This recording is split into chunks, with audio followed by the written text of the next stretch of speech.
Welcome back, America. We're here with a mentor of mine, a man I've known, good God, how long has it been? Over 40 years.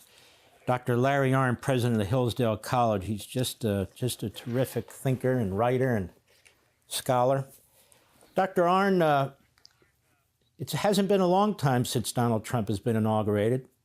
It's not even 2 weeks by my calculation. But he's done an awful lot, and you're a man who looks at the scope of history, especially American history, and so I wanted your input right up front. How do you think he's doing? Well, people love it or hate it. People think it's a really big thing, and I think it's a bigger thing than that.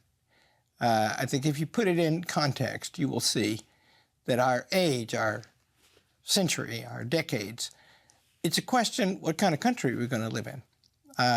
Churchill liked to make the distinction, countries where governments own people and countries where people own governments. And that's the issue before the American people. There's been a revolution according to new ideas that started more than 100 years ago.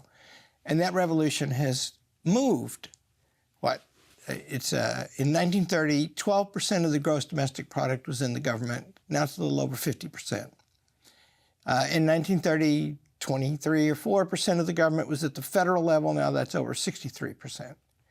And that means that we've moved money and resources and authority and sovereignty away from the people.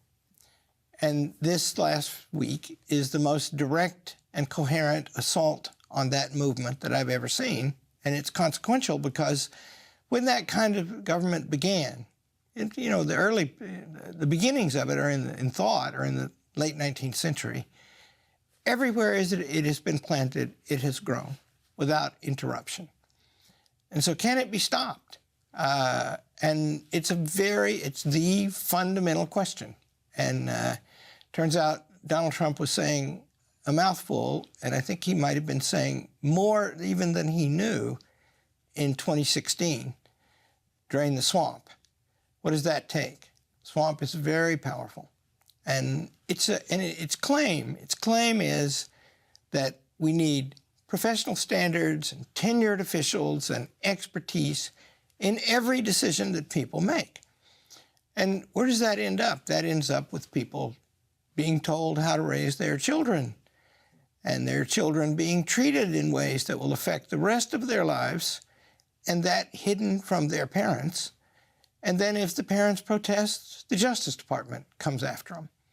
So I think that the dangers that America faces are fundamental, like the dangers in the American Revolution or the Civil War.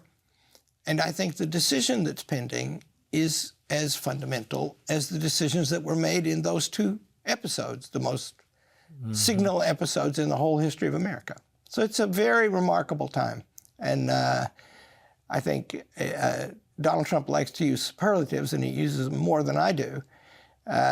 But I will say that if he achieves all this, just setting out to do it so coherently is itself a great achievement.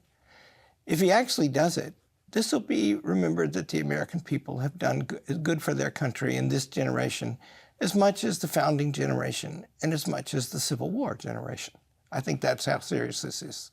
Let me underscore your point. You're saying that what Donald Trump is trying to do is as significant as the two biggest events in American history, certainly two of them. I've been saying for a decade, this is like the 1850s. The intensity of politics, the fierceness of it, the fundamental questions that are debated. And I think now that this is not so different from 1860. I think an attempt now has been, if he doesn't do anything else, the clarity with which Donald Trump is approaching this is defining. And see, I don't even mean this to be a partisan statement. In other words, the first thing to establish is this is a different kind of thing than the American Constitution. And if you can make the distinction between the two, and there are enormous efforts, academic and political, to obscure the difference.